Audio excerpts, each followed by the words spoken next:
The morning was already hot by 8:15, with delivery trucks lined up behind the Harper & Sons logistics warehouse just outside Atlanta. Most workers were in matching neon safety vests, unloading pallets or checking clipboards. Malik wore no vest, just an old black t-shirt, faded jeans, and scuffed work boots. He stepped out of a dusty rental car and walked toward the receiving dock, carrying nothing but a small leather notebook. No one looked twice at him.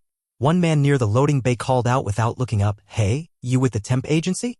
Helps around back." Malik paused. "Thanks," he said quietly and walked past.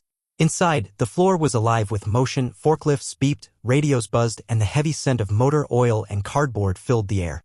Malik moved with purpose but didn't rush. He walked unnoticed through the warehouse floor, stopping here and there to watch how workers moved, how supervisors spoke, how people responded to pressure. 15 minutes later, a voice cut through the air, sharp, impatient. "Hey, you're not supposed to be here." It was Doug, the floor supervisor. Late 40s, pressed polo shirt, clipboard in hand. The kind of man who knew every square inch of his operation and didn't like surprises. Malik turned. "I'm just observing," he said evenly. Doug frowned. "Observing what? You lost or something?" Malik looked at him for a long second. Then, still calm, said, "You could say that." Doug didn't smile. He waved toward the front office. "Go wait over there. This area's for authorized personnel only. We don't let the help just wander around." Malik didn't answer. Just turned and walked the direction Doug had pointed, his notebook still in hand. The front office was quieter. A single receptionist behind a plexiglass partition was answering phones with polite efficiency. Malik took a seat near the water cooler. He didn't pull out his phone. He didn't fidget. He just waited. After a few minutes, Doug came in, clearly irritated. "All right," he said, standing over Malik, hands on his hips. "What agency are you with? I can't have people showing up unannounced. It's a safety risk." Malik looked up. "I'm not with an agency." Doug frowned. "Then why are you here?" "We're not hiring walk-ins." Malik's expression stayed neutral. "I'm scheduled to meet with someone this morning. I arrived early." Doug chuckled, shaking his head. "You don't need to lie, man. You're clearly not here for a meeting. You're not even wearing a badge. I've worked here 12 years. I know how things work." Malik didn't respond. Doug took that as confirmation. "Let me guess. You want a warehouse gig, right? Should have said that up front. Still, we don't hire just anyone. You'd need to pass background, drug screen, onboarding." "I've passed all of those already," Malik said quietly. Doug gave a tight-lipped smile that wasn't a smile. "Right? Listen, I don't want to waste your time, okay? This isn't the kind of place you just walk into and expect to be handed something." A door opened down the hallway. A woman in a navy suit stepped out, glancing around. She spotted Malik and her face lit up. "There you are," she said, walking toward him.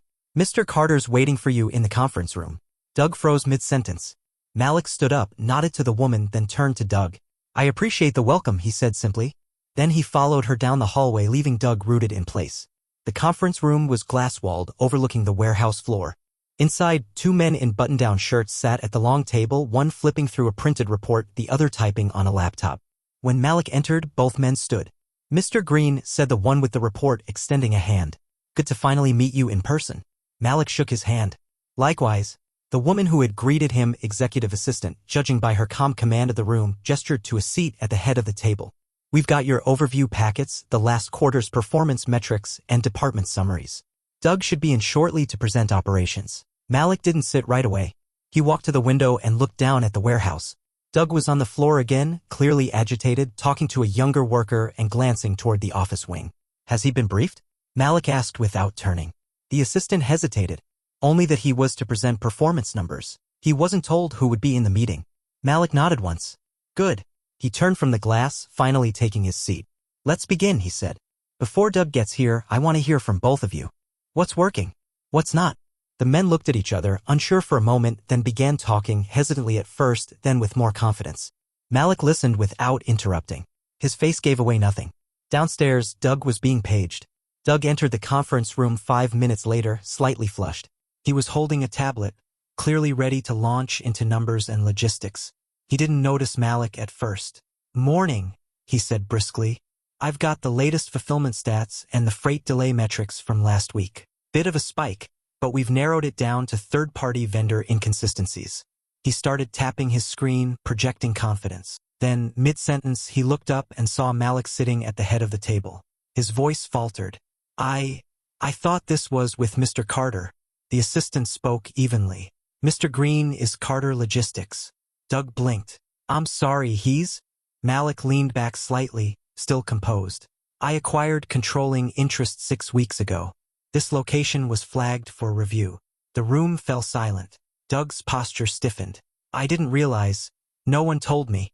You treated me exactly how you treat anyone who doesn't fit your expectations, Malik said, voice low, even. That's exactly what I came here to see. Doug opened his mouth, closed it again. The men at the table sat frozen. The assistant remained stone-faced, her eyes on Doug. You called me the help, Malik continued. Without a question, without a pause. Look, I didn't mean anything by it, Doug stammered. I know, Malik replied. That's the problem. The silence in the room pressed against the glass like weight. Doug's fingers tightened around his tablet. Mr. Green, I apologize. If I'd known who you were. But you didn't, Malik said calmly, without edge. And still, you made a choice. That's what matters. Doug looked down. I was just trying to manage access. Keep things running smooth. By deciding who looked like they belonged, the question wasn't loud. It didn't need to be. The others in the room were no longer looking at numbers or charts. They were watching Doug and watching Malik. Malik turned toward the assistant. Do we have the employee review records? She handed over a folder without a word. Malik flipped it open, scanned, then looked back at Doug. 6 complaints in the last 2 years. Nothing formally addressed. Doug shifted in his seat. We get a lot of turnover on the floor. You can't please everyone. You don't have to please everyone, Malik said. You do have to respect them. Doug had no response. He nodded once, almost imperceptibly. Malik closed the folder. You won't be dismissed today, but you will be evaluated. Thoroughly. Starting with how you speak to people who don't look like you. Doug sat back, shoulders stiff, trying not to let the embarrassment show. The tablet in his lap felt heavier now. He avoided looking at Malik. Across the table, one of the managers cleared his throat. I think we've all seen moments like this on the floor, he said carefully. Not always this obvious, but it's there. Certain guys get more leeway. Others get watched. It's unspoken. Malik turned to him. And how often do you speak up? The man looked down. Not enough. Malik nodded. That's going to change. The other man, younger, maybe late 30s, finally spoke. What do you want us to do? Exactly? I want you to stop pretending this is about a bad apple, Malik said. It's not. It's about a system where assumptions go unchecked, where bias hides behind words like fit and attitude. I didn't walk into this place today as your boss. I walked in as someone who could have been anybody, and I was treated accordingly. The words weren't angry, but they landed hard. Doug stared at the table. The assistant handed Malik another report. He didn't even look at it. There's going to be a staff meeting this afternoon, Malik said. Warehouse floor included. We're going to talk about what accountability looks like. Not with a presentation, with a mirror. By 2 p.m., every warehouse worker, shift lead, office coordinator, and support staff members stood gathered in the break room. Some leaned against walls. Others sat on folding chairs. The air was thick with curiosity and tension. Malik stood near the front. No projector. No slideshow. Just him. He scanned the room before speaking. I walked through here this morning dressed like any of you might dress on a weekend. No badge. No title. And the response I got told me exactly what I needed to know. He paused, letting the silence stretch. I shifted. A few murmured. No one interrupted. Some of you have worked here for years. Some are new. But all of you deserve to work in a place where respect doesn't depend on your clothes, skin, or the kind of car you drive. A few heads nodded. Doug stood near the back, arms crossed, face unreadable. Malik continued, This isn't just about what happened to me. It's about the looks some of you have gotten at the time clock. The way certain people get followed when inventory goes missing. The jokes that aren't jokes. Now, the silence had a different edge recognition. I'm not here to fire people today, Malik said. I'm here to set a new tone. From this moment forward, everyone is responsible. Not just for how you act, but for what you allow to happen around you. He looked toward a young man in a navy hoodie, no more than 20. You ever been mistaken for someone you're not? He asked. The young man blinked, then nodded slowly. Exactly, Malik said, then turned back to the room. That ends here. The meeting broke up slowly. No applause, no chatter, Just quiet exits, the kind that come after a truth lands and people are left sorting through the pieces. Malik stayed behind, leaning against the counter by the coffee machine. The assistant handed him a bottle of water and didn't say anything. She didn't need to. One by one, people passed him. Some with brief nods. A few with guilt in their eyes. Most just thoughtful. Not defensive. Just quiet. Doug lingered near the doorway. He looked like he wanted to say something but didn't. Instead, he hovered, then turned to leave. "Doug," Malik said, without raising his voice. He stopped, turned halfway. Malik gestured to the side. "Walk with me." They left the break room and stepped onto the warehouse floor. The place had gone back to its rhythms, the distant beeping of lifts, the low murmur of radios. But something in the air had shifted. Malik didn't speak at first. He let the space between them do the work. "I didn't come here to catch you," he said eventually. "I came to see what you'd do." Doug exhaled through his nose. "I messed up. You did. I've got no excuse. Malik stopped walking. "Don't explain. Listen, you treated me like I didn't belong, like I was worth less. And that wasn't new behavior. It was just finally noticed." Doug nodded, slowly. "I hear you. You better," Malik said quietly. "Because now everyone else does too." Later that evening, the warehouse quieted. The last shift clocked out.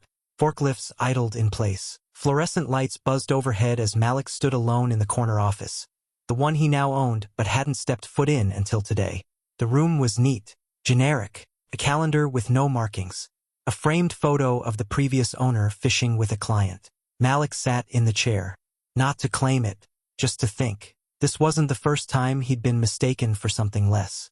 Not in school, where teachers praised his articulation like it was a surprise. Not in college, where a professor once asked if he was in the right building. Not even in his early years at Carter Logistics, when a vendor once handed him a broom instead of a business card. Every time he'd stayed composed, quiet, professional. But it was never about politeness. It was about power. Holding it, even when others tried to take it away without realizing. That's what they never understood. Malik didn't want to punish Doug. He wanted Doug to remember. And he wanted everyone who watched it happen to question what they'd ignored, and what they'd do next time. By the end of the week, the effects of Malik's visit had begun to settle across the warehouse like dust after a storm. Some employees walked with a new kind of posture. Not pride exactly, more like permission. The freedom to just be, without feeling like they had to shrink to fit in. Doug, for his part, was quieter now. He wasn't fired. Malik had meant it. This wasn't about spectacle. But the unspoken shift in how others looked at him, spoke around him, even moved past him, that was consequence enough. In the break room, conversations changed. Some became more cautious, others more open. A group that rarely spoke up in meetings had started bringing suggestions to their team lead. One of them, a woman named Keisha, had been with the company 4 years. Always early, never loud. She walked up to Malik during his second visit. "I wasn't sure what to think the other day," she said. "But, thank you." He just nodded. "I've seen things," she added. "Small things. Things that pile up." "I know," Malik said. "And I need people like you to help me see what I can't." That was how change started. Not with new rules, but with people realizing they were allowed to speak, and someone would actually listen. 2 weeks later, a mandatory session was held in the main conference room. Not the usual kind, no compliance videos, no tired buzzwords. This one was led by Malik himself. He stood in front of a dry erase board with nothing written on it. No slides, just a question. What does respect look like when no one's watching? He didn't direct it at anyone. He just let it hang. A few workers shifted uncomfortably. One man raised his hand, unsure. "I guess, not judging someone by what they wear?" "Good start," Malik said. Another spoke up, listening, without assuming they're lying or wrong. Then more voices, not talking over people, making space at the table, literally, learning names, using them. Malik didn't interrupt. He wrote each one down. By the end, the board was full, not of corporate phrases but of real, lived moments. The kind that shaped how people felt when they walked through the door each day. Then Malik said, "Every person on this list has something to lose if we don't get this right. So let's get it right." It wasn't a dramatic speech, just plain truth. But sometimes that's what people remember most. In the following weeks, the changes weren't loud. There were no press releases, no posters declaring new values, But things shifted steadily. Job postings now included language about inclusive culture. New hire orientation included real discussions, not just policy checkboxes. Anonymous reporting systems were made visible and, more importantly, responsive. Doug was no longer the loudest voice in the room. He still had a job, still ran his team, but his posture had changed. Less performance, more presence. During one of the morning briefings, he paused before speaking. "I want to be clear," he said. "We don't judge people here by how they show up. We judge by how they show respect. That includes me." It was brief, unspectacular. But those who had worked under him for years looked up. Later, Keisha passed Malik in the hallway. "Never thought I'd hear him say something like that," she said. Malik smiled, just a little. Neither did he. It wasn't perfection. There were still tensions, moments, lapses. But the difference now? People noticed. And that was the beginning of a new kind of accountability, the kind that didn't come from fear, but from awareness. It was a Saturday when Malik returned to the warehouse, not for work, but for the open house the company hosted every spring. Employees could bring family, tour the facility, share food and music in the back lot. Malik stayed off to the side for most of it. No name tag, no speech, just presence. Toward the end of the afternoon, a boy, maybe 10, tugged at his father's arm near the folding tables. The man was one of the newer floor workers, and he nodded toward Malik. The boy hesitated, then walked up slowly. "Are you the boss?" Malik crouched a little to meet him at eye level. "Something like that." The boy looked down at Malik's old boots, then back up. "You don't look like one." Malik smiled. "I hear that a lot." The boy frowned, thinking, "Can I be the boss too?" "One day." Malik didn't answer right away. He just looked at the boy, really looked, then said, "You already can. You just have to start by watching how people treat each other. That's the real job." The boy nodded solemnly, then ran back to his dad, who looked over at Malik, unsure whether to wave or apologize. Malik nodded once, enough to say he did fine. The boy had asked a question with weight, and left with an answer that mattered. A month later, Malik sat at his desk early on a Thursday morning. A small stack of mail waited, mostly contracts and updates. But one envelope was handwritten. No return address. Inside was a single sheet of lined paper. "Mr. Green, you probably don't remember me. I'm one of the ones who laughed when Doug told you to go to the back. I didn't say anything. Didn't stop it. Didn't even think twice until you stood at the front of that room and made all of us look at ourselves. I've worked here 5 years. I've seen things I should have spoken up about but didn't. I always told myself it wasn't my business. That's how it starts, right? That meeting, what you said, it stuck with me. My daughter asked me last week what kind of man I want her to marry someday. And I thought about that moment in the break room and how I didn't do anything. That's not the kind of man I want her to meet. So I'm changing. You probably get a lot of letters, but I needed to write this one. Thank you for not yelling. For not shaming.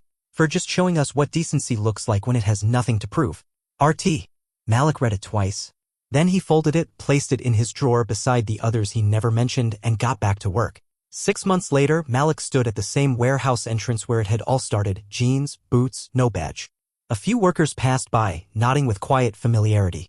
He wasn't leaving the company, but this would be his last visit to this site for a while. Systems were in place now. The right people had stepped up. The culture had shifted, not perfectly, but unmistakably. Doug approached from the side. He looked different, not in clothes, but in the way he carried himself. Less rigid. Less sure of his own importance. "I heard you're heading out," he said. Malik nodded. "For now. Other sites need attention." Doug hesitated. "I've been working on the way I lead. Still catching myself, but I'm trying." Malik looked at him. "That's all I ever wanted." They shook hands. No theatrics. No applause. Inside, the floor kept humming, pallets rolled, radios crackled, conversations flowed easier than they used to. Before walking away, Malik paused and looked up at the Harper and Sons sign. Still the same name, but now it meant something different to the people who worked under it. He stepped into his car, engine starting with a soft growl, and pulled onto the road. No one chased after him, because the real change? It was staying behind.